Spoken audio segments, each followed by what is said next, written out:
Okay. तर आपण आजच्या बायबल स्टडीला सुरुवात करणार आहोत. ऑनलाईन पण काही लोक जमलेले आहेत. तर मी विनंती करतो आंटी अवघडेला की त्यांनी सुरुवातीची प्रार्थना करावी. आपण सुरुवात करूया.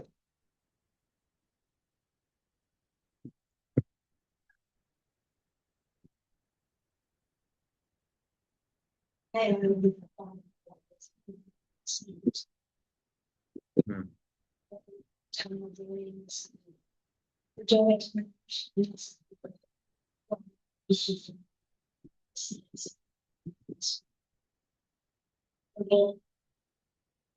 जे कोणी नेत आहेत त्यांच्या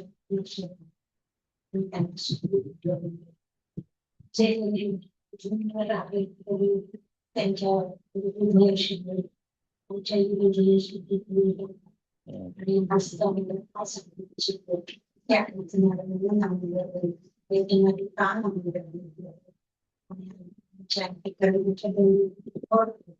आणि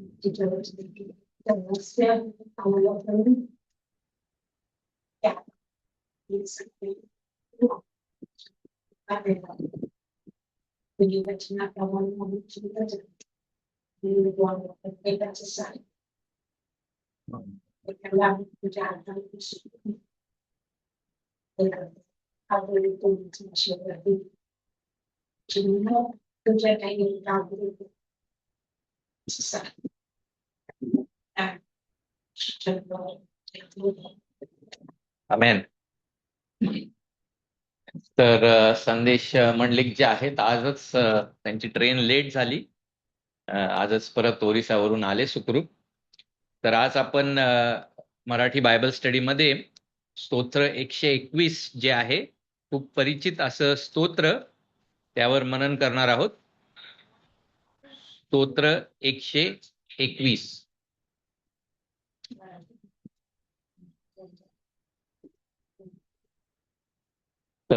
छोट स्तोत्र आहे आणि आपण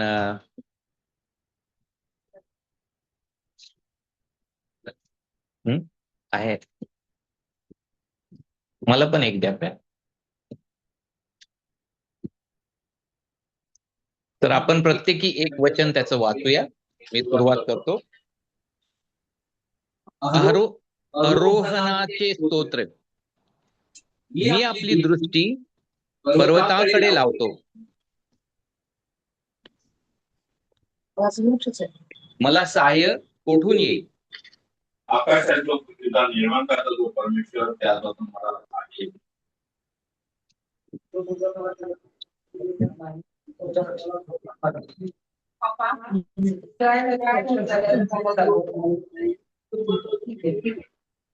परमेश्वर तुझा रक्षक आहे. परमेश्वर तुझ्या उजव्या तुला सांगूया.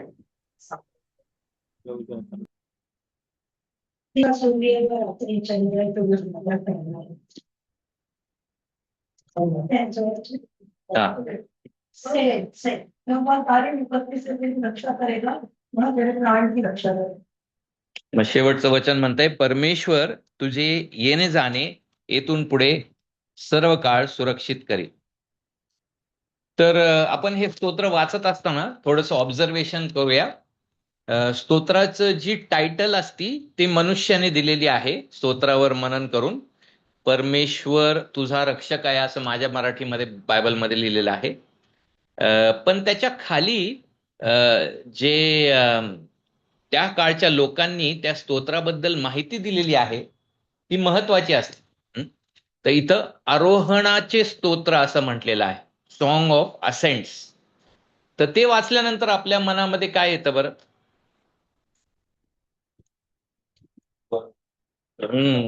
येस. तर इथं प्रवासाची आठवण येते आपल्याला. आपण पण माहित नाही तुमच्या घरामध्ये असं होतं का? जेव्हा आपले आप्तगण लांबच्या प्रवासाला निघतात वगैरे, तर बऱ्याचशा ख्रिस्ती घरामध्ये कोणचं स्तोत्र वाचतात? तर स्तोत्र 121. छोटं पण आहे आणि एकदम मुद्देशीर आहे प्रवासाच्या हिशोबातून. तर हो, तर त्या काळाचे जे देवाचे लोक आहेत त्यांना 3 वेळेस यरुशलेम जी नगरी आहे तिथं जावं लागायचं वर्षातून. आणि येरुशलेम नगरी जी आहे डोंगरावर असायची, 7 डोंगरावर, सॉरी, डोंगरावर बसलेली, 7 डोंगरावर रोम आहे, पण डोंगरावर बसलेली ही नगरी जी आहे ती येरुशलेम आहे. आणि त्या काळामध्ये प्रवास कसा असेल बरं, सोपा असेल का कठीण असेल? कठीण. काही लोक जे बरेचसे लोक जे आहेत ते पायीच निघाले असतील, आणि काही जे आहेत आपले जे काही गाढव किंवा काय आहे तरतूद असेल त्यांच्याकडं, पण बऱ्याचशा गावामधून संगती निघालेल्या असतील, काही ओळखी पाळखीच्या असतील, मग दुसऱ्या गावातले लोक जमत असतील, आणि मग ते त्या लांबच्या प्रवासाला निघत असतील. आणि त्यांचा उद्देश काय होता त्या प्रवासानंतर? कुणाला भेटायचं? देवाला भेटायचं आणि देवाची आराधना करायची, बरोबर की नाही? पण बरेचसे तिकडं आव्हानं असायचे. सूर्य कडकडट ऊन किंवा गरमी असायची त्या प्रदेशामध्ये. रात्री जे आहे त्या अरण्यामध्ये हवामान कमी पण व्हायचं, आग लावायला लागायची, शेकोटी करायला लागायची. आणि मग अजून काय धोके असतील बरं प्रवासामध्ये? येस, लांडगे. दावीद म्हणतो की त्यांनी नाही का ते अस्वल धावून आलं, मग कधी कधी लांडगे जे आहेत ते फार तिकडे त्रास द्यायचे. आणि मग चोर लुटारू पण जे आहेत ते पण त्रास द्यायचे. तर अशा सगळ्या गोष्टी असल्यामुळं हा जो स्तोत्रकर्ता जो आहे तो म्हणत आहे की मी आपली दृष्टी पर्वताकडे लावतो, मला सहाय्य कोठून येईल? तर आता एक इंटरप्रिटेशन ह्याचं असं आहे की ते उच्च स्थान त्या काळामध्ये बरेचसे राजे जे आहेत त्यांनी उच्च स्थानं आणि वेद्या वगैरे बांधलेल्या होत्या. तर त्याकडे तो लक्ष लावत आहे का खऱ्या जिवंत देवाकडे लक्ष लावत आहे? या स्तोत्रकर्त्याचं जे लिखाण वाचून आपल्याला काय वाटतं? तो ढोंगी आहे का खरा आहे? खरा आहे, बरोबर. तर ते जे उच्च स्थान जे आहेत ते ऍक्च्युली सकारात्मक नाही, नकारात्मक आहेत. पण त्या पलीकडं तो खरा जो जिवंत देव आहे, याहवे देव, त्याच्याकडं आपली दृष्टी जी आहे ती लावत आहे. तर येरुशलेम डोंगरावर आहे आणि त्यांना नेत्र वर करावेच लागायचे. पण त्या पलीकडं, त्या डोंगरांच्या पलीकडं जो जो देव आहे त्याकडं ते त्यांचे नेत्र लावत होते. आणि इथं लिहिलेले फार पर्सनली की मला सहाय्य कोठून येईल. ओके, मला. आणि दुसरं वचन पण मला सहाय्य येते. तर हे 2 वचन जे आहेत ते पर्सनल आहे. आणि तो जो आहे लिहिणारा तो आपली नेत्र जे आहे ते वर करून तो प्रार्थना करत आहे देवाकडं. पण त्याच्यानंतर जे आहे असं आहे की जणू काही तो स्वतःच्या मनामध्येच पूर्ण जे स्तोत्र आहे तो देवाचे अभिवचन, देवाचं चारित्र्य जे आहे ते स्वतःच्या मनालाच सांगत आहे. फॉर एक्झाम्पल बघा 3रं वचन. पहिले 2 वचन मला मला मला सहाय्य मिळेल, पण आता 3रं वचन बघा, तो तुझा पाय कदापि ढळू देत नाही, तुझ्या रक्षकाला झोप लागत नाही. एक तर तो समुदाय ते म्हणत आहे एकमेकांना, एक तर देव त्याच्या लोकांना म्हणत आहे. पण बऱ्याचशा ज्या स्कॉलर जे आहेत त्यांना वाटतं की हे जे वर जाणारे लोक आहेत तेच स्वतःच्या अंतःकरणाला बोलत आहेत. काय बोलत आहे? की तो तुझा पाय कदापि ढळू देत नाही, तुझ्या रक्षकाला झोप लागत नाही. तर 3रं वचनापासून जणू काय कोणतरी बोलत आहे. आणि बेस्ट इंटरप्रिटेशन काय असू शकल की हे जे लोक स्वतःच्याच आत्म्याला बोलत आहेत. आणि हे स्तोत्रांमध्ये काही नवीन गोष्ट नाहीये. तर स्तोत्रांमध्ये फार अतितटीच्या परिस्थितीमध्ये, डिप्रेशन आणि ह्या सगळ्या गोष्टींमध्ये कधी कधी स्तोत्र करताच स्वतः संगती बोलतो. आणि ॲलिस्टर बेग म्हणतात की जर का आपण स्वतः संगती बोलणार आहोत आणि ते देवाचं वचन स्वतःला सांगणार आहोत आणि देवाच्या अभिवचन स्वतःला सांगणार आहोत तर ते अतिउत्तम आहे. नाही तर मग लोक आपल्याला वेडे समजतील की हा व्यक्ती जो आहे गपचूप बसलेला आणि स्वतःच स्वतःला बोलत बसतो. तर जर का आपण वचन स्वतःला बोलत असणार आहोत, देवाचं चारित्र्य जे आहे त्याची आठवण करणार आहोत, देवाच्या अभिवचनांची आठवण करणार आहोत स्वतःला, तर मग ते चांगलं आहे आणि आपण तसं केलं पाहिजे. तर आपण प्रसंग जो आहे तो ओळखून घेतलेला आहे की प्रवास आहे आणि त्या प्रवासात सहाय्य लागणार आहे. आणि दुसऱ्या वचनामध्ये बघा आता देवाची ओळख ह्या व्यक्तीला कशी झालेली आहे. दुसऱ्या वचनामध्ये काय आहे? आकाशाचा व पृथ्वीचा निर्माण करता जो परमेश्वर, त्याच्यापासून मला सहाय्य येते. तर देवाचे जे गुणवैशिष्ट्य जे आहेत त्याकडे तो पाहणार आहे, पण त्याचं मूलभूत सुरुवात जी आहे, देवाची ओळख काय आहे त्याच्या मनामध्ये, तुझ्या हृदयामध्ये, की देव कोण आहे? निर्माण करता आहे. आणि तो कशाचा निर्माण करता आहे? तर आकाशाचा आणि पृथ्वीचा निर्माण करता आहे. आपण उत्पत्ती 1:1 नुकतंच पाहिलं की आकाश व पृथ्वी देवाने निर्माण केलेली आहे. आणि नेहम्या 9:6 मध्ये तर लिहिलंय की हायेस्ट हेवन म्हणजे अति उंच जो आकाश आहे तो पण परमेश्वराने बनवलेला आहे. आणि म्हणजे काय, अगोदर काहीच नव्हतं, काहीच नव्हतं. फक्त त्रैक्य देव होता आणि तो काल, आज आणि युगानयुग सारखाच आहे. आणि तो त्याच्या त्रैक्याच्या सहभागितेमध्ये आशीर्वादित, परिपूर्ण, आनंदित होता. आणि मग एक वेळ अशी आली की त्याच्या अनंतकालिक योजनेनुसार त्याने आकाश पृथ्वी तर बनवलीच, पण सर्वोत्कृष्ट म्हणजे सर्वश्रेष्ठ जे आकाश आहे, जिथं देवदूतांची वस्ती आहे, तिथं देवाचं सिंहासन आहे, ते पण त्याने घडवलं. हे युनिवर्स, हे विश्व घडवलं. जे काय म्हणतो, अंतरिक्ष जे आहे ते इतकं मोठं आहे, इतकं प्रचंड आहे की आजही आपले जे मॉडर्न टेलिस्कोप जे आहेत ते त्याच्या कानाकोपऱ्यापर्यंत पोहोचू शकले नाहीत. आणि पृथ्वी जी आहे ती किती अद्भुत बनवलेली आहे. तर बऱ्याचशा वेळेस जे आहे आपण आपल्या प्रवासाच्या घाई गडबडीत लगेच झटपट वाचतो की ज्यांनी आकाश व पृथ्वी निर्माण केली, तिथून माझं सहाय्य येईल म्हणून. पण जेव्हा आपण स्लो डाऊन होतो आणि विचार करतो की बापरे, माझा सहाय्यक कोण आहे? तर आकाश म्हणजे हायेस्ट हेवन बनवणारा तो पण आहे, आकाश बनवणारा, पृथ्वी बनवणारा, त्याच्या वचनाने त्याने बनवलेली आहे. आणि सर्व सामर्थ्याने त्याने सर्व काही बनवलेलं आहे. आणि त्याच्या ज्ञानाने त्याने सर्व काही बनवलेलं आहे. तर तो आपला देव आहे, निर्माण करता. जगाच्या लोकांना देव हा निर्माण करता आवडत नाही का? कारण मग त्याला श्रेय द्यावं लागतं. आणि तो जर का निर्माण करता येतो तो फार अफाट आणि असीम असा आहे, आणि आपण खूपच लहान आहोत त्याच्या समोर, आणि खूपच कमकुवत आहोत त्याच्या समोर. आणि जर का तो इतका प्रचंड असीमित असा देव आहे, तर मग अजून काय त्याने प्रगट केलंय स्वतःबद्दल, त्याच्या चारित्र्याबद्दल, त्याच्या नैतिकतेबद्दल, ह्याकडे मनुष्याला जाऊशे वाटत नाही. म्हणून रोम 1 मध्ये लिहिलंय की जरी सत्य माहीत असतं तरी ते काय करतात, ते दाबून ठेवतात. आणि त्यांना निर्माण करता देव जो आहे तो नको आहे. पण देवाच्या लोकांना फार वेगळं त्यांचं रिस्पॉन्स आहे, प्रतिसाद आहे. हाच सिद्धांत फार एनकरेज करतो देवाच्या लोकांना, की आता मी प्रवासाला जाणार आहे, बरेचसे चॅलेंजेस, आव्हानं असणार आहेत त्या प्रवासामध्ये, पण माझे नेत्र मी कुणाकडे वर करत आहे, तर आकाश व पृथ्वी निर्माण करणारा जो देव आहे तो माझा सहाय्यक आहे, तो माझा सहाय्यक आहे. मग काय होतं जर का आपण देव जो आहे निर्माण करता ह्याची आठवण करतो, तर मग काय होतं आपल्या मनामध्ये? आशा आणि धीर, भरोसा जो आहे तो उत्पन्न होतो. मग ह्याच्या पुढे जे आहे, देव फक्त निर्माण करता नाही, तर देव जो आहे संरक्षण देणारा असा कराराचा देव आहे, ह्याकडे त्याचा फोकस आहे.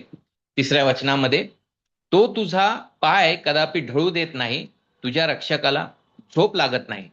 पहा, इस्रायलचा रक्षकाला झोप लागत नाही व तो डुलकी घेत नाही. तर आता इस्रायलचा रक्षक जो आहे, ह्या शब्दाकडे तुम्ही जर का लक्ष दिलं तर 3 वेळेस रक्षक रक्षक रक्षक हा शब्द आलेला आहे. सहाय्यक हा शब्द 1 वेळेस आलेला आहे. आणि सर्व इथून पुढे जे स्तोत्र आहे त्या स्तोत्रकर्त्याचं फोकस कोण आहे? तर माझा देव.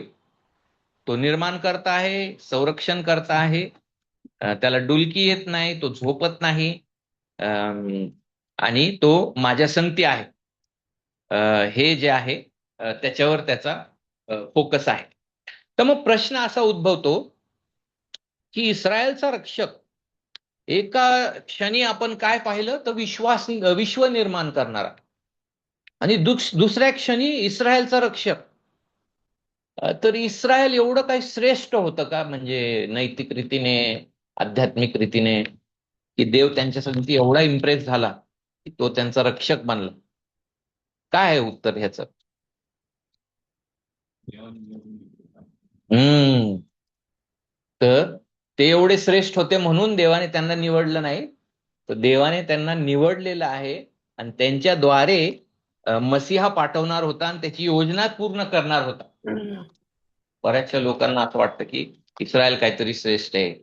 मग आपल्या जीवनामध्ये पण आपण पाहतो आणि असं स्तोत्र वाचलं की आपल्याला वाटतं की आपणच खूप काहीतरी श्रेष्ठ आहे.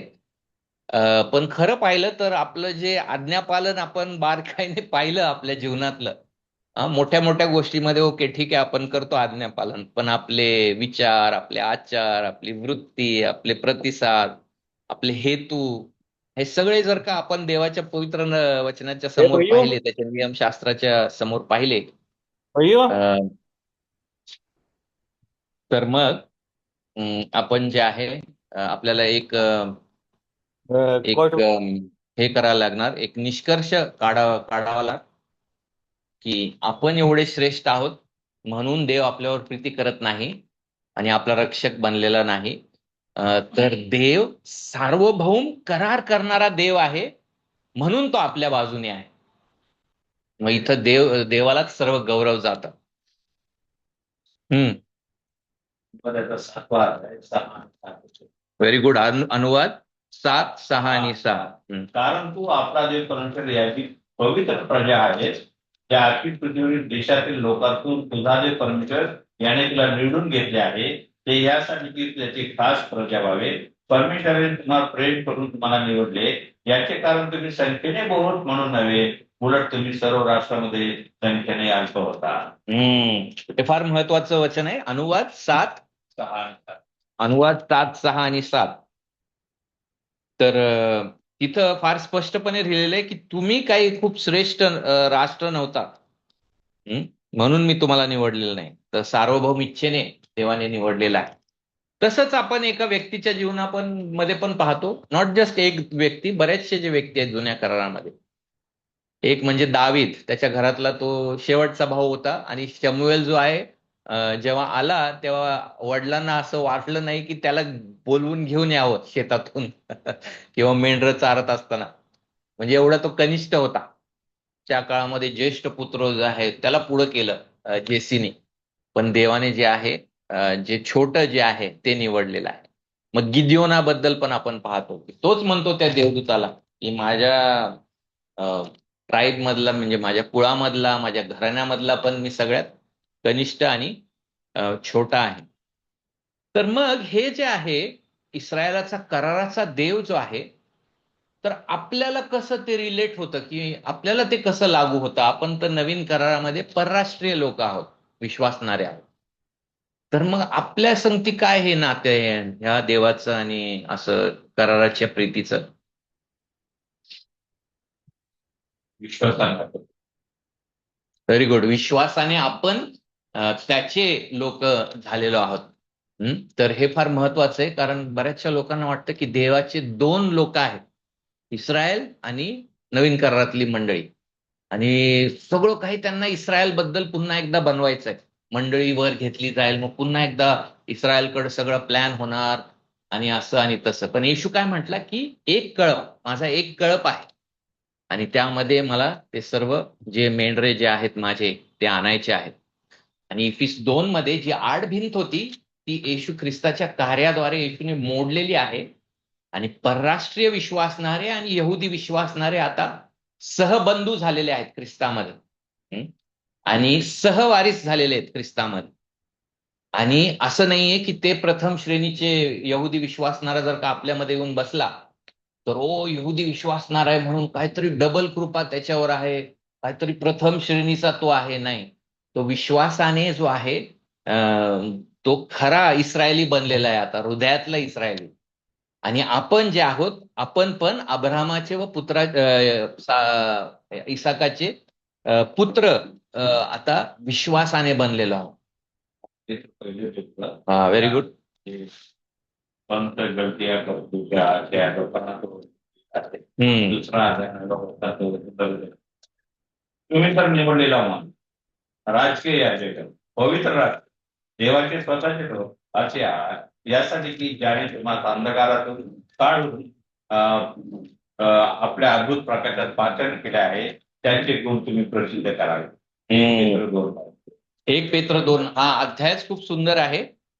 का सुंदर आहे? कारण पेत्र त्याचे वाचक जे आहेत ते परराष्ट्रीय बॅकग्राऊंड मधले बिलिव्हर्स, विश्वासणारे, आणि यहुदी बॅकग्राऊंड मधले विश्वासणारे, त्या दोघांना तो जे जुन्या करारामध्ये इस्रायल बद्दल बोललेलं होतं की तुम्ही माझे लोक, तुम्ही माझे निवडलेले राष्ट्र आणि पवित्र याजकगण, जे जुन्या करारामध्ये बोललेलं होतं इस्रायल बद्दल, पण पाऊल मग नंतर आपल्याला काय म्हणतो की not all Israel was true Israel. सगळे इस्रायली जे आहेत ते खरे इस्रायली नव्हते, कारण त्यांची हृदयाची सुनता बऱ्याचशे लोकांची झालेली नव्हती.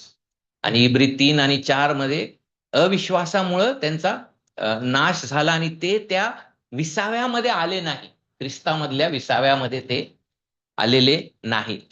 म्हणून आता नवीन करारामध्ये यहुदी बिलिव्हर्स आणि परराष्ट्रीय बिलिव्हर्स आपण एक याजकगण, एक घराणं, आणि त्यांच्यामध्ये आता काहीतरी हे नाही झालेलं आहे. उलट आपल्याला आपण आध्यात्मिक इस्रायल असं म्हणू शकतो, ज्यांची आध्यात्मिक सुनता झालेली आहे आणि देवाचं रक्त आपल्यावर शिंपडलेलं आहे, त्या पहिल्या पेत्र 1 मध्ये लिहिलेलं आहे. तर हे गोष्ट जी आहे आपल्या हृदयामध्ये गेली पाहिजे की आपण जर का ख्रिस्त येशूमध्ये आहोत तर याहवे आमचा देव झालेला आहे आणि आम्ही त्याचे लोक झालेलो आहे.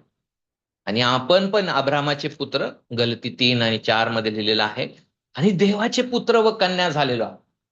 आणि दत्तकपणाचा आत्मा जो आहे तो आपल्यामध्ये आहे. तर मग ह्या रीतीने जेव्हा आपण बायबल बघायला लागतो तेव्हा स्तोत्रामधला देव जो आहे तो बदललेला नाही, काल आज सारखा तो आपलाच. मग त्याचे जे अभिवचन जे आहेत ख्रिस्त येशूमध्ये पुरे झालेले आहेत. ए आणि आमेन हे ख्रिस्त येशूमध्ये झालेले आहेत. आणि आता देवाची योजना जी आहे त्याची एक वधू आहे आणि आपण त्या वधूचा भाग झालेलो आहोत. आपण देवाचे लोक आहोत. आणि आपल्याला मराठीमध्ये काय म्हटलेलं आहे, तो शब्द ग्राफ्ट केलेला आहे आतमध्ये, ग्राफ्टिंग, संयुक्त. ते एक झाड आहे ज्या रानटी रोपणच म्हणतात. हो. तर ते झाड जे आहे ते देवाची आध्यात्मिक योजना अगोदरपासून, आणि मग इब्री 11 मधले जे जे विश्वासाचे जे लोक आहेत, अब्राहम, हाबेलापासून ती सुरुवात आहे, ते आहे देवाचे खरे लोक. आणि आपण जे नव्हतो त्यांचं आपल्याला रोपण आपल्याला त्याच्यामध्ये विश्वासाने केलेलं आहे. तर हे समजून घेणं फार महत्वाचं आहे, जेणेकरून आपण जेव्हा जुना करार वाचतो आणि स्तोत्र वाचतो, कलम कलम केलेला आहे बरोबर, तेव्हा आपल्याला पण खूप धीर आणि आधार मिळतो, कारण हा याहवे देव आता आपला देव ख्रिस्त येशूमध्ये झालेला, आणि हा कराराचा देव आपला झालेला आहे. आणि म्हणून नवीन करारामध्ये जसं लिहिलेलं आहे की कोण आपल्याला त्याच्या प्रीतीपासून विभक्त करू शकल. जर का आपण जुन्या करारामध्ये हे स्तोत्र पाहिलं आणि नवीन करारामध्ये रोम 8 पाहिलं, तर नवीन करारामध्ये आणि हे जे आहे देवाचं संरक्षण, देवाची प्रीती आपल्यावर आहे. एनिवेज, तर ह्या सगळ्या गोष्टी फार महत्वाचं आहे. बायबल कसं एक कथा आहे आणि आपल्याला कसं जोडलेलं आहे देवाच्या लोकांमध्ये ख्रिस्त येशूद्वारे. आणि पण आपण हे जरा दक्षता कशाची बाळगावी की काय कंटिन्यू होतं आणि काय कंटिन्यू होत नाही. बरेचसे लोक मग काय म्हणतात की आपण जर का खरे इस्रायल आहोत तर मग पुन्हा एकदा सणवार जे आहेत ते पाळायची सुरुवात करतात. बऱ्याचशा मंडळांमध्ये ते आता घेऊन येत चाललेले आहेत, तुतारी घेऊन येतात, मग ते वलांडणाचा सण, जे पुढे गेलेले आहे बायबलमध्ये ते सोडून पुन्हा एकदा ते माग येतात. तर तसं न करता जे विधींचे नियम आहेत ते ख्रिस्त येशूमध्ये पूर्ण झालेले आहेत. जे नैतिक नियम जे आहेत ते चालू राहतात, कारण देव त्याची धार्मिकता बदलत नाही. तर ह्या सगळ्या गोष्टी ज्या आहेत आपण मनात ठेवलं पाहिजे. पुन्हा एकदा आपण इकडे येऊया. देव निर्माण करता आहे म्हणून त्यांना आशा आहे. आणि देव झोप घेत नाही, तो नेहमी सतर्क असतो आणि त्याचे नेत्र जे आहेत त्याच्या लोकांवर असतात, म्हणून ते खुशाल आहेत त्यांच्या प्रवासामध्ये. हं? इथं आपण पाहतो की तुझा पाय कदापि ढळू देत नाही, तुझ्या रक्षकाला झोप लागत नाही. पाय इस्रायलचा रक्षक जो आहे तो झोप घेत नाही आणि डुलकीही घेत नाही. डुलकी किती पॉवरफुल असती हे आपल्या सगळ्यांना माहित आहे, विशेष करून गाडी चालवत असताना वगैरे. हं? म्हणून सकाळचा प्रवास करू नये. बरेच एकदा आम्ही गोव्यावरून येत होतो आणि ड्रायव्हर चांगला घेतला होता म्हणजे, पण एवढा पण तो नेहमी ड्रायव्हिंग करत नव्हता. तर सकाळी मग पहाटे 3 वगैरे झाले आणि मग त्याला ते अनावर झालं आणि ती डुलकी जी आहे त्या डुलकीचं सामर्थ्य त्याच्यावर प्रभावी होऊ लागलं आणि मग हायवेलाच आम्ही गाडी थांबवली आणि मग तो म्हटला की मला अर्धा तास माझे डोळे बंद करू द्या. त्याने अर्धा तास डोळे बंद केले, मग उठला, मग पाणी मारलं तोंडावर, चहा घेतला आणि मग आम्ही पुढं व्यवस्थित सुखरूप आलो. ते डुलकी जी आहे ती खूप डेंजर असती आणि पण आपला देव जो आहे तो डुलकी घेत नाही, त्याला झोपही येत नाही. तर का बरं असं म्हणजे म्हटलेलं आहे आपल्या देवाबद्दल?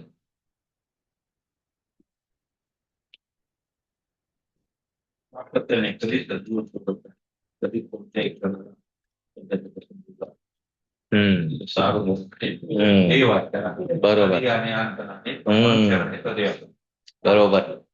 बरोबर. तर त्याचे जे जे सामर्थ्य आहे त्याला लिमिट नाही. आणि तो थकत नाही म्हणून त्याला डुलकी येत नाही आणि झोपत नाही. बरोबर की नाही? नेहमी तो सतर्क आणि कार्यरत, त्याचे नेत्र त्याच्या लोकांवर असतात. म्हणजे किती अद्भुत देव आपल्याला लाभलेला आहे. कारण ते एलियाच्या घटनेमध्ये काय झालं? एलिया त्या बालच्या संदेष्ट्यांना काय म्हणत होता? तुमचा बाल जो दैवत आहे झोपला असेल असं एलिया तिथं चेष्टा करत होता. आणि मग दुसऱ्यांदा तो म्हणतो बाथरूमला गेला असेल, त्या इब्री भाषेमध्ये की तो स्वतःला आराम देण्यासाठी गेला असेल. तर आपल्याला देवाला त्या सगळ्या गोष्टींची गरज पडत नाही. तो होता आणि आहे आणि असणार. जेव्हा तो त्या जळत्या झुडपामध्ये प्रगट झाला मोशेला, मग त्याला तेच दाखवायचं होतं की माझं जे अस्तित्व माझ्यामध्ये आहे, मी कधी क्षीण होत नाही, मी कधी थकत नाही आणि मी कधी कमकुवत होत नाही. तर ह्या प्रवासामध्ये पाय जे आहे ते जपणं फार महत्वाचं होतं. कारण खडतर अशी खडतर भूमी होती आणि पायाला इजा झाली तर तिथं काही फर्स्ट एड किट होती का नाही लोकांची माहित नाही. आणि मग तिथं कोण ॲम्ब्युलन्स नाही, ब्लिंकिट नाही आणि काहीच नाही त्या प्रवासामध्ये. पाय जर का मुडपला किंवा काय झालं तर फार बिकट परिस्थिती होऊ शकली असती. पण त्यांचा भरोसा देवावर आहे की तो डुलकी घेत नाही. तर ह्याच प्रदेशामधून एक गोष्ट आहे. एक जी स्त्री होती ती प्रवास करत होती आणि तिच्याकडं तिचं सामान होतं आणि थकली म्हणून ती झाडाखाली बसली आणि झाडाखाली तिला एकदम झोप लागली आणि ती झोपली आणि तिचे कुणीतरी बॅग चोरून नेली. मग ती राजाकडे गेली त्या प्रदेशाच्या आणि म्हटली की असं असं झालं. तो राजा म्हटलं की कसं बरं, तू डुलकी का घेतली, तू झोपली का बरं, हा तू का असं केअरफुल नाही राहिली? तर ती म्हटली की राजा, तुझं जी प्रजा आहे आणि तुझं जे गव्हर्नन्स आहे, गव्हर्नन्सला काय म्हणतो आपण, तुझी सत्ता डुलकी घेणार नाही म्हणून मी डुलकी घेतली. म्हणजे काय, तुझं सर्व नियोजन जे आहे आणि सगळं जे आहे त्याच्यावर एवढा भरोसा होता माझा, तुझे जे सगळं सीसीटीव्ही आणि तुझे शिपाई आणि सगळे काय, की त्याच्यावर भरोसा ठेवून मी डुलकी घेतली. मग त्या राजाला एकदम खुश झालं तिचं उत्तर पाहून की एवढा भरोसा हिने माझ्यावर टाकला. मग त्याने तिला ती रक्कम जी आहे, बॅग जी मिसिंग झाली ती दिली. तर तसंच प्रियांनो, आपण जे आहे आपल्या सार्वभौम जे देव, त्याचं सामर्थ्य आणि त्याची नजर आपल्यावर आहे, तो करार करणारा, करार जपणारा, आपण एवढे श्रेष्ठ आहे म्हणून नाही, तर ख्रिस्त येशू त्याच्या कराराचं रक्त आपल्यावर शिंपडण्यात आलेलं आहे, पण त्याचे लोक झालेलो आहोत. या सगळ्या गोष्टींमुळे आपण निवांतपणे रात्री झोपू शकतो, है ना. आपले मुलं जरी लांब असतील आणि आपण त्यांची एवढी काळजी घेऊ शकत नसू, तरी आपण त्यांना देवाच्या हाती सोपवू शकतो. आणि देव जो रक्षक आहे, देव जो काळजी घेणार आहे, प्रार्थनेद्वारे त्यांना त्याच्या हाती आपण सोपवू शकतो. आणि मग पुढे जाऊन तो म्हणतो की परमेश्वर, 5वं वचन, तुझा रक्षक आहे परमेश्वर, तुझ्या उजव्या हाताला तुझी सावली आहे. तर कोणीतरी म्हटलेलं आहे की हे जे स्तोत्र प्रवासाबद्दल आहे, प्रवासामध्ये ते वर वर जात होते, बरोबर की नाही? तो तसंच हे स्तोत्र पण इतकं काही अतिउंच देवाच्या कृपेबद्दल वर वरच चाललेलं आहे. देवाच्या महानतेबद्दल अधिक अधिक आपल्याला सांगत आहे. उदाहरणार्थ त्याला पुन्हा एकदा रक्षक म्हटलेला आहे आणि तो तुझ्या उजव्या हाताला तुझी सावली आहे. पहिलं वचन काय होतं? दुसरं वचन आकाश विश्व निर्माण करणारा आहे. आणि इथं काय आहे? तो तुझ्या उजव्या हाताला सावली आहे. तर ही जी भाषा आहे ती पण पुन्हा एकदा कराराची भाषा आहे. त्या काळामध्ये दोन पार्टीज जे आहेत, जेव्हा ते करार करायचे तेव्हा ते प्राणी कापायचे, त्या प्राण्यामधून चालायचे आणि म्हणायचे की मी जर का धोक्यात असेल तर तुम्ही धावून मला मदतीस याल, आणि तुम्ही जर का धोक्यात असाल तर आम्ही धावून तुमच्या मदतीस याल. हे आपण अब्राहम आणि अबिमेलेक मध्ये झालेला करार जो आहे तसंच झालेला आहे. तर ही कराराची भाषा आहे की मी येऊन तुम्हाला सावली बनल, तुमच्यासाठी संरक्षण बनल. तर इथं देव जो आहे तो म्हणत आहे की तो माझा रक्षक आणि सावली असं बनल. म्हणजे आपण विचारच करू शकत नाही की इतका उंच जो देव आहे, त्याला इंग्लिशमध्ये ट्रान्सेंडंट म्हणतात. म्हणजे काय की इतकं अंतर आहे त्याच्यामध्ये आणि आपल्यामध्ये, आपण विचारच करू शकत. आणि तरी तो एमिनेंट आहे. एमिनेंट म्हणजे इतका जवळ, आपल्या जवळ पण आहे तो ख्रिस्त येशूमध्ये, की तो म्हणतोय की तो सावली राहील आपली. आणि मग पुढे जाऊन तो म्हणतो की दिवसा सूर्याची व रात्री चंद्राची तुला बाधा होणार नाही. तर आता ह्या प्रवासांमध्ये त्यांना दिवस पण असायचा आणि रात्र पण असायची, आणि दिवसाचे पण प्रॉब्लेम असायचे, कडकडाटलं ऊन, डिहायड्रेशन वगैरे वगैरे. आणि रात्री चंद्रामधले पण प्रॉब्लेम, सरपटणारे प्राणी आपले जे काही जे आहेत. तर एकदम काय म्हणू शकतो आपण, ऑल इन्क्लुसिव्ह. म्हणजे काय की जसं आपण प्रवासाला जातो आणि प्रवासामध्ये ते पॅकेज जे आहे त्याच्यामध्ये सर्व समाविष्ट आहे. तुमचं फ्लाईटचं तिकीट, फर्स्ट हॉटेलची व्यवस्था, आणि मग ते साईट सीइंग, ते फुल पॅकेज असतं, ऑल इन्क्लुसिव्ह. तर तसंच प्रियांनो, दिवस आणि रात्र दोन्ही कव्हर झालेले इथं. असा आपला देव आपल्यासाठी बनतो. आणि हे तो स्वतःच्या आत्म्याला सांगत आहे किंवा त्यावर तो मनन करत आहे. मग पुढे जाऊन तो म्हणतो परमेश्वर सर्व अनिष्टापासून तुझे रक्षण करील, तुझ्या जीवाचे रक्षण करील. पण प्रश्न असा आहे की हे जे आहे आपण कसं घ्यावं, आपल्या जीवनासाठी कसं घ्यावं. काही काही लोक जे आहेत ते असं एकदम लिटरली आणि एकदम अशा प्रकारे घेतात. उदाहरणार्थ ते कोविडच्या वेळेस वगैरे ते हे स्तोत्र आणि स्तोत्र 90 घ्यायचे आणि मग ते म्हणायचे की तुम्ही मास्क लावता, आम्ही तर नाही मास्क लावत, आम्ही बिंदास फिरतो ट्रेनमध्ये, आम्ही बसमध्ये कुठं पण बसतो, आम्हाला काय, की असं वचन आहे की तुमच्या आजूबाजूला सहस्त्र पडतील. मग हे पण वचन जे आहे ते असं आपण घेऊ शकतो का? कसं आपण अंडरस्टँड केलं पाहिजे? देवाला ते एकदा एका प्रकारे विटीस धरण्यासारखं आहे, नाही का? तर पहिली गोष्ट म्हणजे हे स्तोत्र आणि काव्यात्मक लिखाणामध्ये हे येतं, पोएट्रीमध्ये येतं. आणि हे गाणं आहे, देवाला धन्यवाद देणारं हे गाणं आहे. आणि ह्या स्तोत्राच्या पुस्तकामध्ये पण म्हटलेलं आहे की जे नीतिमान आहेत त्यांचे बरेचसे प्रॉब्लेम असतात त्यांच्या जीवनामध्ये, पण परमेश्वर त्यांना सर्व ह्याच्यातून बाहेर काढतो. तर असं नाहीये की स्तोत्रांमध्ये, सगळ्या स्तोत्रांमध्ये की देवाच्या लोकांना कधीच प्रॉब्लेम येत नाही. पण त्या प्रॉब्लेम मध्ये तो आपल्या संगती असणार. आणि मग अनंत कालामध्ये जेव्हा आपल्या जीवनाकडे आपण पाहणार, आपले जे 60-70 वर्ष होते या पृथ्वीवर, एका डॉट सारखे आपल्याला पाहायला भेटणार अनंत कालामध्ये. आणि अनंत कालामध्ये आपल्याला कळणार की जे प्रसंग, कठीण दिवस किंवा काही प्रॉब्लेम्स अचानक येणारे आपल्या जीवनामध्ये आले, त्याच्या माग देवाचे किती अद्भुत हेतू होते आणि तो कसं सर्व आपल्या कल्याणार्थक तो घडवत होता. तर हे जे वचन आहेत की कधीच होणार नाही, रक्षण होईल, जे आहे, तर जणू काय तिथं आपण अनंत कालामध्ये देवाच्या चरणी बसलेलो आहे आणि देव आपल्याला फ्लॅशबॅक दाखवत आहे की खरंच मी तुम्हाला अनिष्टापासून जे आहे ते वाचवलं. जरी ते प्रॉब्लेम आले तुमच्या जीवनामध्ये, पण बघा माझे हेतू काय होते, माझा उद्देश काय होता आणि ते कसे माझे सेवक होते, माझे ते सगळे प्रॉब्लेम, आणि तुम्हाला अधिक माझ्यासारखं बनवण्यासाठी, माझ्या पुत्राच्या प्रतिमेमध्ये बनवण्यासाठी ते मी येऊ दिले. आणि त्या प्रॉब्लेम मध्ये पण मी तुमच्या संगती होतो आणि माझी योजना जी आहे ती सिद्धीस नेत होतो. That is the best way की हे जे स्तोत्र आपण त्या हिशोबाने पाहिलं पाहिजे. की अनंत कालामध्ये देव आपल्याला एक्सप्लेन करत आहे की जे काही झालं ते आपल्या भल्यासारखं कसं तो बनवत होता आणि घडवत होता. आणि हे जे स्तोत्र आहे, शेवटचं वचन म्हणतं, परमेश्वर तुझे येणे जाणे इथून पुढे सर्व काळ सुरक्षित करेल.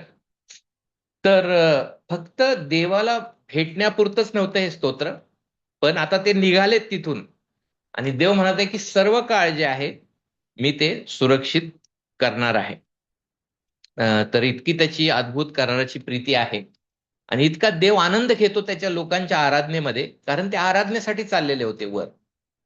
आणि ख्रिस्त येशूमध्ये ती आराधना इतकी सुंदर रीतीने तो स्वीकारतो आणि तो म्हणतो की तुमच्या जीवनाचे सगळे जे दिवस आहेत ते मी लिहून ठेवलेले आहेत आणि तुमचं येणार आणि पुढच्या वेळेस जेव्हा तुम्ही येणार ते पण सुरक्षित होणार, कारण सर्व दिवस मला माहित आहेत, मी लिहून ठेवलेले आहेत आणि तुम्ही माझे उपासक व्हाल आणि राहाल. आणि इथंच फक्त पृथ्वीवरच्या जीवनाबद्दल नाही, तर इथून पुढे सर्व काळ सुरक्षित होईल. तर किती अद्भुत आपला देव आहे. खरंच त्याची कृपा व सत्यता जी आहे त्या समुद्राच्या लाटांसारखी किंवा त्याच्यापेक्षा श्रेष्ठ आहे. की इतकी अद्भुत आपल्यावर आहे, इतकी विपुल आपल्यावर आहे की तो अनंत कालामध्ये पण आपल्याला सोडणार नाही आणि अनंत कालासाठी आपल्याला तो राखणार आहे. म्हणून आपण कशावर विश्वास ठेवतो की जो खरा विश्वासणार आहे तो कधीच देवाच्या हातातून गळून पडणार नाही. कारण स्तोत्र 17 मध्ये लिहिलंय की पुत्र देवाला म्हणत आहे की ते तुझे होते आणि तू मला त्यांना दिलेला आहेस अनंत कालामध्ये, आणि जितक्यांना तू मला दिलं ते त्याच्यापैकी एकही मी काय करणार नाही, गमावणार नाही. आणि पहिले पैत्र 1 मध्ये जे आहे तिथं पण खूप सुंदर रीतीने लिहिलेलं आहे की आपल्याला संरक्षित ठेवलेलं आहे देवाने त्याच्या दिवसासाठी किंवा त्याच्या तारणाचं जे पुन्हा पुढे येणारं तारणाचं जे पूर्णता आहे. पण आत्ताच 1 पेत्र वाचलं, तिथे 1 पेत्र याचा पहिला अध्याय आणि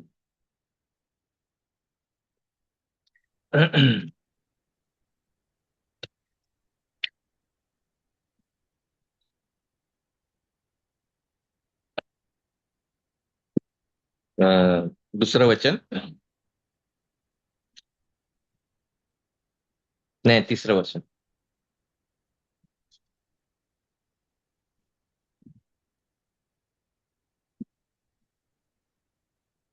तिथं लिहिलंय की जे तारण शेवटच्या काळी प्रगट होण्यास सिद्ध आहे ते प्राप्त व्हावे म्हणून तुम्ही देवाच्या शक्तीने विश्वासाच्या योगे राखलेले आहात. जर का देव आपला राखण करता आहे आपल्या आत्म्याचा, तर कोण आपल्याला त्याच्या प्रेमाने विभक्त करू शकणार. पण प्रश्न असा आहे की आपण खरे विश्वासणारे आहोत.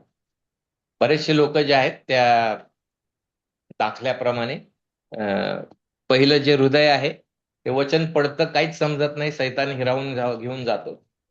दुसरं हृदय जे आहे ते तिथं बी मुळावलेलं नाही, वरवरचा प्रतिसाद आहे, आणि जेव्हा ख्रिस्तासाठी दुःख सहन किंवा काही येतं, चॅलेंजेस येतात शिष्यत्वाचे, ते पुन्हा एकदा माघारी जातात. तिसरं जे आहे संसाराच्या काळज्या चिंता त्यामध्ये गुरफटून जातात लोक. काही काळ येतात, वचनाबद्दल खूप ओढ असं दाखवतात आणि मग प्रमोशन, संसाराची काळजी, चिंता, महागाई, मला संडेला पण करावं लागणार, मग हळूहळू बायबल स्टडी पासून जातात, संडे पासून जातात आणि सगळं त्यांचं फोकस ह्या ऐहिक गोष्टींकडे लागतं. पण येशू त्या दाखल्यामध्ये म्हणत आहे की 4 हृदयापैकी 1 हृदय जे आहे ते देवाने तयार केलेलं असतं. त्याच्या आत्म्याद्वारे मशागत झालेली आहे. तिथं खरं पश्चातापी हृदय असतो. तिथं खरंच ख्रिस्ताचं गरज आणि मोल त्या हृदयाला कळालेलं असतं. आणि ते जे आहे मग 30 पट, 60 पट आणि 100 पट. तर खरे विश्वासणारे जे आहेत ते राखले जाणार आणि अनंत कालासाठी ते सुरक्षित जे आहे ते राखले जाणार. तर देव जो आहे ह्या पृथ्वीवरच्या प्रवासामध्ये आपल्या संगती आहे, पण आपला अजून एक फार मोठा जीवनाचा प्रवास आहे. आपण निघालेलो आहोत त्या प्रवासामध्ये. काही लोकांनी 10 वर्ष ख्रिस्तामध्ये कंप्लीट केलेले आहेत, काही लोकांनी 20 कंप्लीट केलेले आहेत, काही 30 केलेले आहेत. आणि ती आर्देन नदी जी आहे जवळ येत आहे, ती मृत्यूची आर्देन नदी. आणि आपल्याला ती प्रवास जो आहे तो कंप्लीट करायचा आणि आपलं स्वर्गीय कणान आपल्यासाठी देवाने राखून ठेवलेला आहे. तिथं आपली वाटचाल आहे. पण हे जे स्तोत्र आहे ह्या पृथ्वीवरच्या प्रवासाबद्दल पण खूप सुंदर आहे, पण आपल्या जीवनाच्या प्रवासाबद्दल पण किती लागू होतं की हा देव जो आहे त्याच्या हातात मी आहे, मी त्याच्यावर भरोसा ठेवून या जीवनाची यात्रा पण त्याच्या कृपेने, त्याच्या सामर्थ्याने, त्याच्याकडे पाहून मी संपवू शकतो किंवा शकते. तर इथं आपण थांबूया. काही प्रश्न, काही अधिक विचार, काही लागू करणं.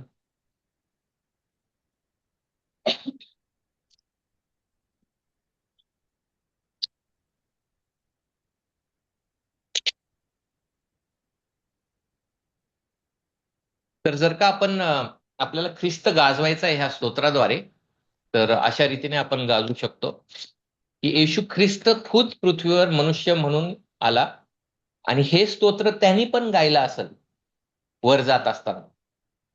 आणि शेवटच्या वेळेस जेव्हा तो वर यरुशलेमला गेला तेव्हा हे गात गात तो वर गेला असेल, पण तिथं देवपित्याने त्याचं संरक्षण केलं नाही आपल्या तारणासाठी. त्याला क्रूस खांबावर ठेचण्यात आलं. तिथं बागेमध्ये तो म्हटला, प्रार्थना केली 3 वेळेस आणि क्रूस खांबावर म्हटला, माझ्या देवा, माझ्या देवा, तू माझा त्याग का केलास? तर आपल्या पापांमुळं जे आहे तिथं देवा पकडून उत्तर आलं नाही. तरी देखील तो रक्षिला गेला. कारण स्तोत्र 16 म्हणते की तू माझ्या शरीराला कुजण्याचा अनुभव येऊ देणार नाही. तर एका प्रकारे उत्तर मिळालं नाही त्याला आपल्या पापाच्या मुळं आणि आपल्या तारणामुळं त्या वधस्तंभावर. आणि तरी तिसऱ्या दिवशी त्याला उत्तर मिळालं आणि त्याला पूजण्याचा अनुभव येऊ दिला नाही देवाने. त्याला पुन्हा उठवलं आणि त्याच्यामध्ये मग आता आपण सुखरूप आहोत. त्याच्यामध्ये आपण हे स्तोत्र जे आहे आपण त्याचा आस्वाद घेऊ शकतो आणि इतरांना सांगू शकतो.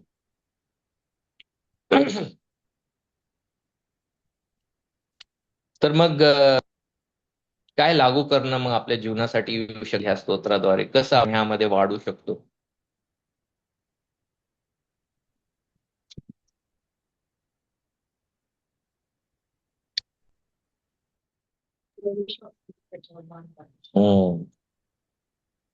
ओके.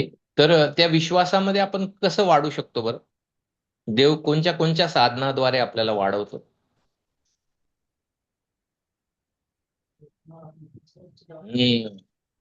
विश्वास जो आहे ऐकल्याने, वार्ता ऐकल्याने वाढतो. तू बाबा हो की नाही? हाँ हाँ मौजूद मौजूद बाबा सफारा मग अजून कशाचा वापर करतो देव आपल्याला विश्वासात वाढवण्यासाठी? सहभागिता खूप महत्वाची आहे. योग्य मंडळी, वचनाचं शिक्षण, सहभागिता. कारण बऱ्याचशा वेळेस जे आहे आपण विसरून जातो की आपण ख्रिस्ताचे शरीर आहोत.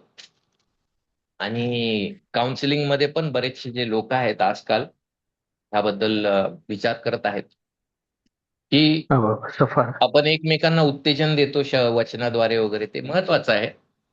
पण जेव्हा आपण एका बंधूच्या खांद्यावर हात ठेवतो तर आपण ख्रिस्ताचे शरीर या नात्याने जणू काही ख्रिस्ताचा स्पर्श आपण त्या बंधूला देत आहोत. किंवा आपण एखाद्या भगिनीला जर का स्पर्श करतो आणि जेव्हा तिच्या संगती म्हणजे आनंदित पण होतो किंवा रडतो पण, तर आपण ख्रिस्ताचे अवयव असल्यामुळं देव इवन त्याचा उपयोग करतो नुसतं आपल्या वचनांचा नाही, तर इव्हन आपल्या स्पर्शाचा, आपल्या जे आहे प्रोत्साहन, सांत्वन देण्यासाठी.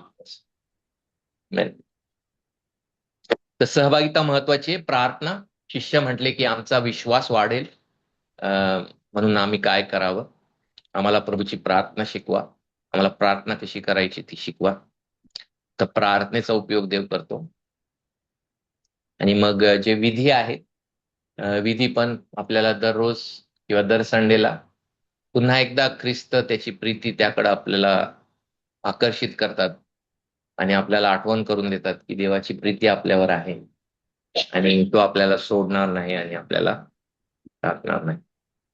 तर त्यामध्ये आपण येऊया, त्यामध्ये आपण वाढूया. काही प्रार्थनेच्या विनंत्या आहेत का?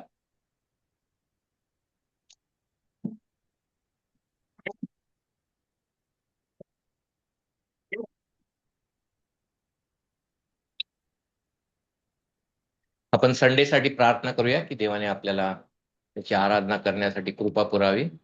आणि उद्या जी तरुणांची मीटिंग असणार आहे, मागच्या वेळेस सुंदर वेळ दिला देवाने आपल्याला, पुन्हा एकदा देवाने त्यांना आकर्षित करावं व पुन्हा एकदा उद्या त्यांना 10 वाजता घेऊन यावं, सगळं काही व्यवस्थित व्हावं यासाठी प्रार्थना करूया. येस, VBS साठी पण आपण तयारी करत आहोत, ते पण आशीर्वादित व्हावं यासाठी प्रार्थना करूया. नुकतंच जे सेमिनार मध्ये देवाने कृपा पुरवली आणि जे वचनाची पेरणी झाली लोकांच्या जीवनामध्ये, देवाने अद्भुत फळ द्यावं यासाठी पण आपण प्रार्थना करू. तर माझ्या वडिलांना विनंती करतो. धन्यवाद संतोष बाबा. पुन्हा एकदा सायंकाळी अशा प्रकारे तुझी मंडळी या नात्याने आम्हाला एकत्र केलं. जे आम्हाला लहानपणापासून जो माहित आहे आणि ते आम्ही वाचलेलं आहे आणि त्यामधून आज अनेक सत्य बाहेर आली आणि त्याची किती महान निर्माण करता आहे ना, आमच्या किती जवळ आहे, काळजी कशी घेतो, आम्हाला अभिवचन कसं देतात, त्याबद्दल तुला धन्यवाद देतो. आम्ही उणे आहोत प्रभू, पण तुझी कृपा पुरेशी आहे, याबद्दल धन्यवाद देतो. आमच्या जीवनात अशा मंडळीसाठी तुझे आभारी आहोत प्रभू की तू आजपर्यंत चालवलेला आहेस. आमचे पाच संदेश यांना तू आलास, त्याबद्दल तुला धन्यवाद देतो. विशेष करून उद्या काय तरुणांची मीटिंग आहे, त्यामध्ये तुम्ही त्यांना घेऊन ये आणि मागच्या वेळेस पुष्कळ त्या प्रकारे चांगला प्रतिसाद मिळाला. आमचे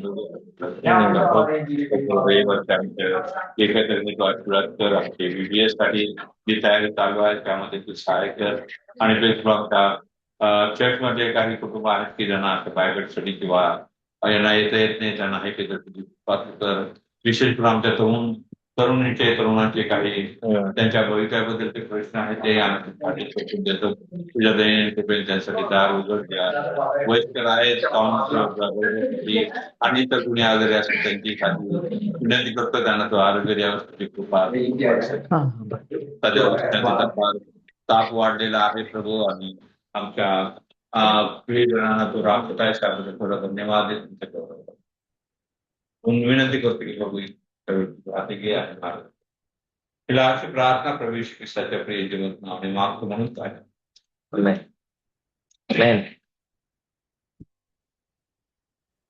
आमेन.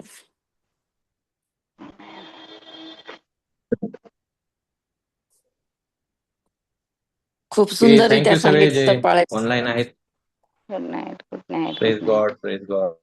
ठीक आहे ना सगळे? प्रेज द लॉर्ड पाळे sir. Praise the Lord, praise the Lord. Meeting होती की praise the Lord, praise the Lord. पन्हाळ्याची. Okay, bye. Press bye. Thank you.